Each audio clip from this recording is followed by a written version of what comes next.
Hello guys, I'd like to start with the big hope you have a brilliant new year. This is getting posted on New Year's Eve. So hope you have a brilliant New Year's Eve and a brilliant new year. And thanks very much for being obviously watching my channel, subscribing to my channel and follow me for the past 12 months or further or however long you've watched me for. It is much appreciated guys. So thanks for that and have a good new year. Now a little introduction to the video. The plan of attack is I've got a very big job on in the morning. So A is where I start, B is the pickup, C is the drop off, and then D is the closest Tesla supercharger. Now, there's other non Tesla superchargers dotted on the route, not many in North Wales, it's quite limited, but they're not the best. Sometimes there's one charger per services and they're busy or they're broke. Non Tesla chargers, what I've found, superchargers are really intermittent and can be a big problem. So my challenge is I'm going to try my best to put you in the driver's seat of an EV car and let you experience the way of what it's like to be an EV driver or an EV owner, and obviously doing a taxis and doing long journeys. So as you can see, my predicament is it's 100, more or less 180-mile round trip, 4 a.m., 5 a.m. So it's cold. The battery won't be very efficient. I'll probably have the heating on for the customers. They might be in a rush, so I might have to do the speed limit. I can't crawl doing 55. So it's going to be interesting to see how much battery I'm going to have between the stops. And hopefully I can make the Tesla supercharger, which is stop D, without charging elsewhere. If I can't, or I don't think I will be able to, I'll have to go on a non-Tesla rapid charger, and then I'll show you and experience what that is like as well. And it's just a lot of people ask me what it's like being an EV driver, an EV taxi driver. And hopefully this video today will show how easy or how difficult or however you find. I've found owning an electric vehicle is completely personal preference. I think it depends on your predicament, depends on your situation, it depends on your driving style, your shift pattern. There's so many variables. It could work for one person and not work for another. So yeah, this is it guys, a big job. Very limited charging options, especially for Teslas. And yeah, I've got a strict time frame. I can't stop on the way with the customers. So yeah, that's it, guys. I hope you'd enjoyed this little introduction. And here's me now, probably knackered, doing my morning intro and updating how much percentage I've got in my car on the stops, etc., etc. Thanks very much, guys. Happy New Year's. Enjoy the video. Thanks. Morning, guys. Right, I don't want to be late, and I've got like 5 minutes wiggle room, so gonna be quick. I just reset my trip monitor. I woke up with 98% battery, which is more or less 100%. It always around it. To be honest, I had preheat on and precondition. So the last 10 minutes, the car's been running a full tilt, getting the batteries and everything else conditioned, ready for the journey. So it only takes a couple of percent. But now, obviously, my battery will be more efficient and ready to go. But yeah, we set my trip. Now, the first leg of the journey is 13 miles, and it's telling me I'm going to get there with 92% battery. So it's going to use 6% battery.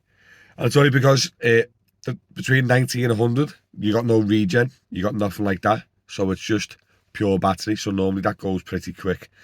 And then between 10 and 90% is normally your normal battery. Now, my car does 300-mile range on paper, but technically it's really 280 because you don't drive less than 10%, do you? So it's around 280, but then realistically with real weather and real conditions and driving normally, it's more around early 200s, realistically. So this round trip journey is 180 miles. So hopefully I'll be able to get to the Flint rapid charger all in one trip. I doubt it though, because I've just seen that there's a full-blown storm hit the UK and it's hitting North Wales right now. Thunder and lightning, heavy rainfall, heavy wind. So I'm not looking forward to it, to be honest. So I'll keep you updated on the journey of the electric car. Right, so our first pickup. 93% battery I've got left. And I wish I had enough time for a coffee or a fizzy bubbler, because I'm tired. But yeah, after this, let's have a look.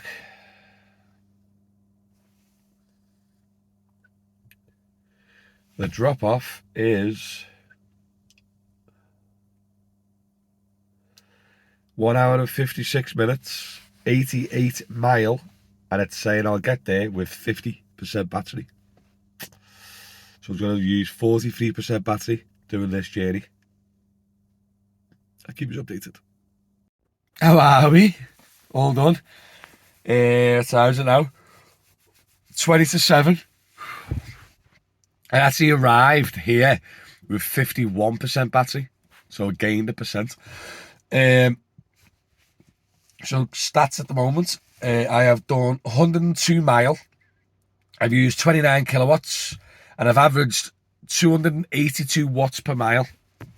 That's not the best. Under 250 is good, but obviously it's a lot very hilly, up and down, up and down.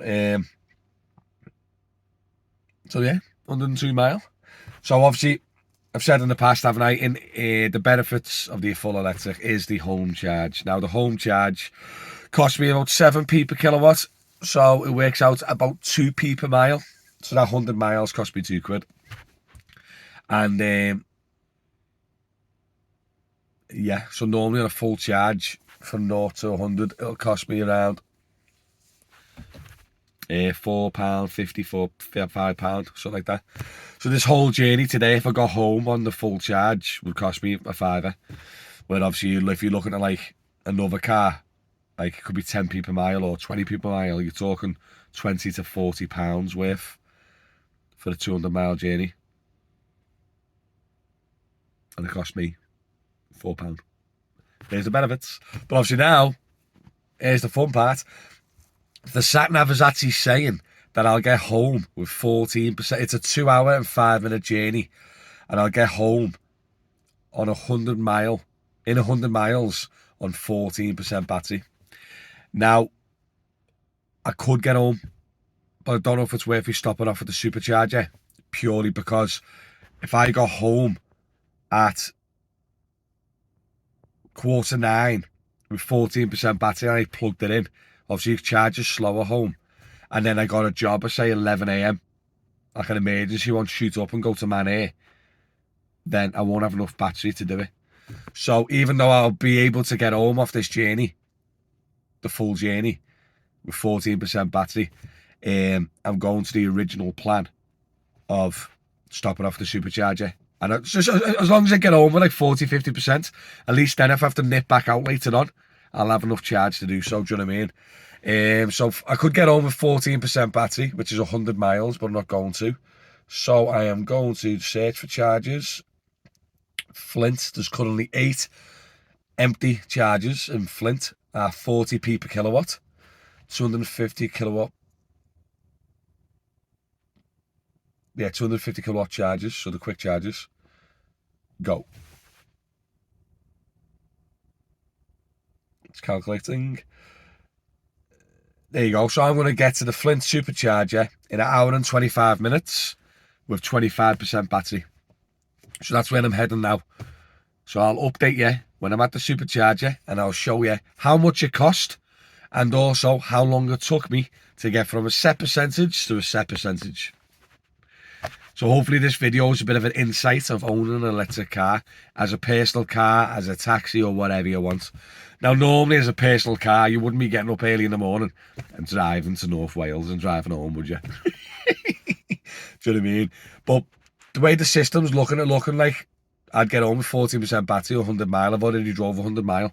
So it looks like I'd get 200 mile plus 10% left, still 14% left. So I reckon on a full charge, I'd probably get around 225 mile this morning with the temperature, the type of drive and stuff like that, which is not too shabby really, is it? What's 220 mile? Liverpool to Heathrow in one trip. Not bad. But in this video, I want to show you what it's like to be supercharging as well. So I'll update you soon, guys. And hopefully it'll be daylight. Right, guys, just got to the charge station now. I had the heating on. I had didn't really drive very efficient because I knew I was coming to charge, yeah. And I got to the 18%. Now, 41p per kilowatt, that's about half the price of like those non-Tesla ones, so it's quite cheap rate. But obviously it's more expensive than my home charge of 7p per kilowatt. But to put an example, To go up to 100%, it's going to take 1 hour and 15 minutes. Now, the thing is, though, the way these charge is if you're charging up to 80%, only takes 35. So to go from 20% to 80% is the same or similar time going 80 to 100, just the way the battery charge up. So normally you'd only charge up to 80% anyway. But for me to get back up to 80% will take about 35 minutes. But same again, no, it just depends on loads of situations. But if I want to just do a little top up, say to 50%,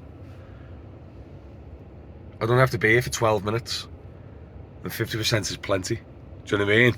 So it does depend on how much you want to charge for how long you have to charge it for. But 12 minutes is nothing. By the time you grab the coffee and go on the toilet, you're already up to 50%. Do you know what I mean?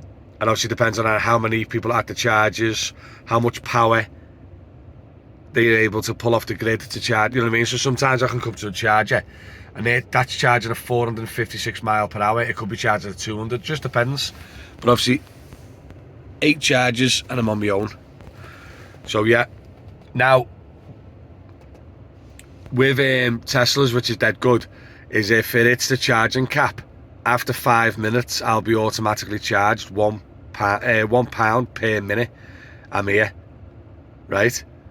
So it stops people from just leaving the car there for hours, do you know what I mean? But the bad news is obviously if I'm going to have a little nap now, or chill out, and it's me limit without me realising. So what I'm going to do is just make sure I don't get charged at. I'm going to go up to 100%, hour and 15, but I'm probably going to have set a little timer now, 20 minutes, and try and have a little 20-minute power nap.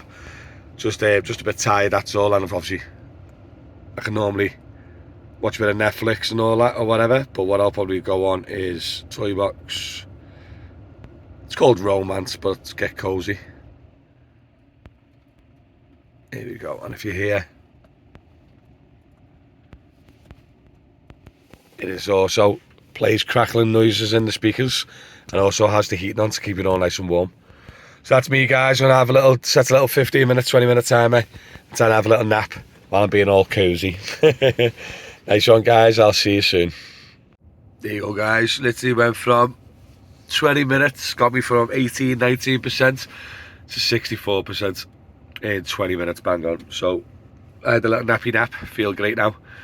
And it's saying there, it cost me £13, well, £13.30 for 32 kilometres.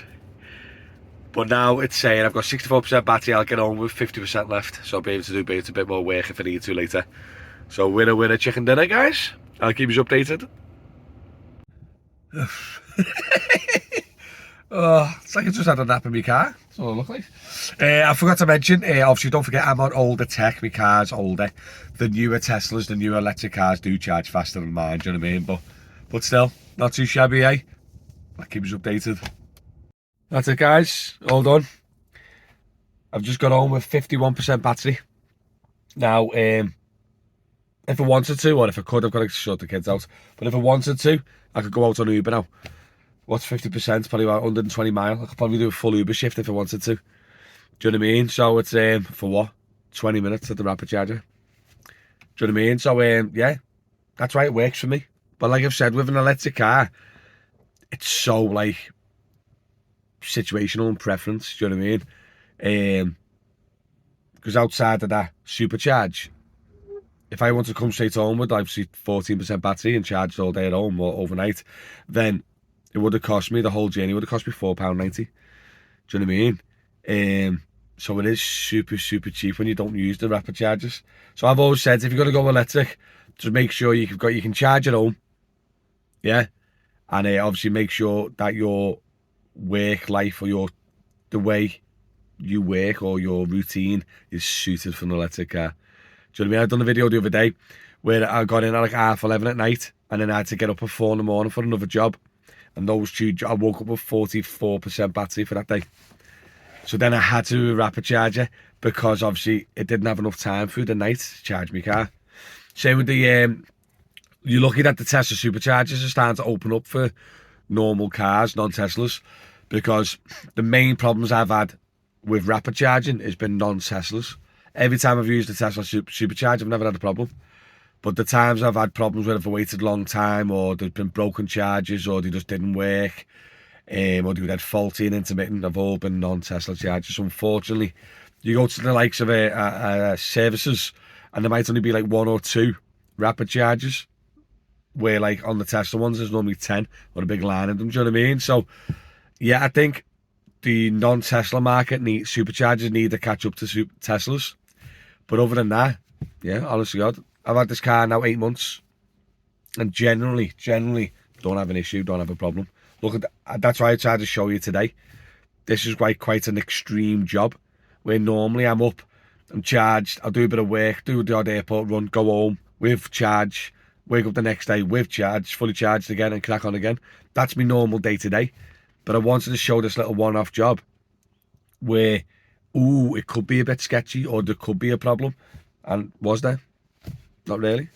Do you know what I mean? But like I said, it doesn't work for everyone. Electric cars don't work for everyone. I've had a few times, like I've mentioned in the past, when I've gone, ooh, would have been better if it was in a diesel. Do you know what I mean? But they are, for me personally, they are rare. But I know lads, and the way they work, they'd never be able to drive an electric car. So, you know what I mean? It's one of them.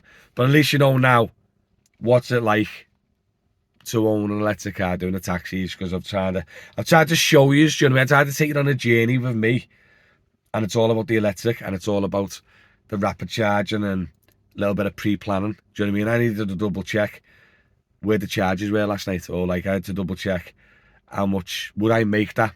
Because one thing you don't want to do, you don't really, especially if you're in a rush, you don't want to stop with the customer to charge. I've done it a couple of times. Oh, and one of the main things that's a pain with the electric cars though is last minute jobs. Now, if I come home with 14% battery and I didn't prepare, right, and then I got a phone call now, oh, can you shoot up to Manair for a land coming back to Liverpool? Probably not, no. Because I'd have to stop for 20 minutes to charge up, where it might have been an emergency where I've had to get to Manchester now with no brakes. Do you know what I mean? So those little odd occasions, the little rare ones, you can't do. Do you know what I mean? So, but like generally over the full month or the 7 months, I've saved a fortune in fuel, like a fortune. Do you know what I mean? But yeah, that's it, guys. I hope you enjoyed this little interesting video, and obviously it is New Year's Eve, it is posted, so I do want to say Happy New Year. So I hope you have a brilliant year, and as per usual, thank you very much for following me, watching me, subscribing to me, and obviously all my TikTok followers now, my TikTok likes and follows and all them as well, so appreciate it, honestly. And yeah, absolutely love the support, love all the positive comments, the constructive criticism. Do you know what I mean? It's brilliant. And hopefully we'll be on another fruitful year for more and bigger things. So I can't wait. Have a good new year, guys. Thanks everyone for watching. See you soon.